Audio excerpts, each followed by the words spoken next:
หนาวหัวใจย้ำลมตองหัวลมซาเดือน12เป็นมาฟ้องอีหยังนอหรือว่าสายลมสอมาสุนกายแต่ละครั้งจังเย็นจอยเข้าใส่ใจเดโนละหูเหตุผลว่าสายลมเป็นห่วงอายอยากบอกข่าวสาวคนไกลว่ามีไผเข้ามาแห้งถือเพิ่นแสงบนทางโค้งละอายทนงงมือเจ้าโทรมาเว้าว่าจบกันน้อเฮาฟังคำเว้าเจ้าง่ายๆลานางเอ้ยอายแปรลมแปรตายกินสุราอาบน้ำเหล้าผู้ใดเว้าบ่ได้ยิน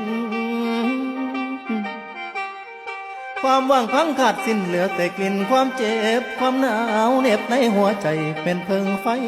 บ่พอช่วยสาวคนสวยเจ้าลืมอายน้องหักพี่อีหลีได้ยังจำได้เบากับพี่ลานางเอ้ยสัญญาไว้ว่าเดือนสี่สิหาเงินมาแต่งน้องของคำพร้อมซอยใส่คอละสิ่งบ่ฝันอายกับพ่อเวลาเปลี่ยนใจคนตามมีคนสามเข้ามาแทนเอิ้นว่าแฟนนอแทนอายเบิดความหมายแล้วบ่ชายคนนี้สิโทษว่าบุญบ่มีดอกเด้ออายบ่โทษเพิ่นลานางเอ้ยเจ้าผู้แก้มเปิ้นเวินโตอยู่ใกล้ใจห่างพร้อมอายยอมแพ้ให้แก่เขาเด้อน้อบ่มีคำสิเว้านั่งกอดเขามันเหงาจีคือคนเบิดความคิดได้นั่งซึมอยู่คือบ้าหยดน้ำตาลูกผู้ชายมาไล่ย้อยอายบ่ได้สำอ้อยแต่มัน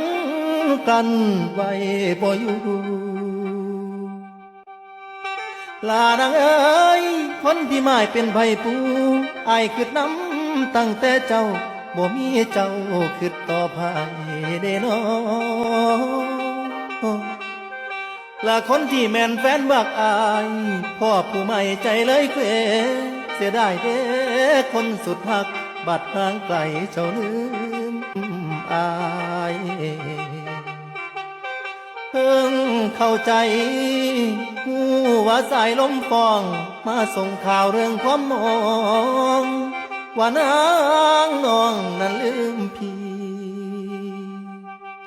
ลานางเอ้ย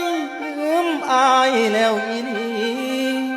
คนเบิดหวังแทบสิลมสายลมฟองน้องเปลี่ยนใจ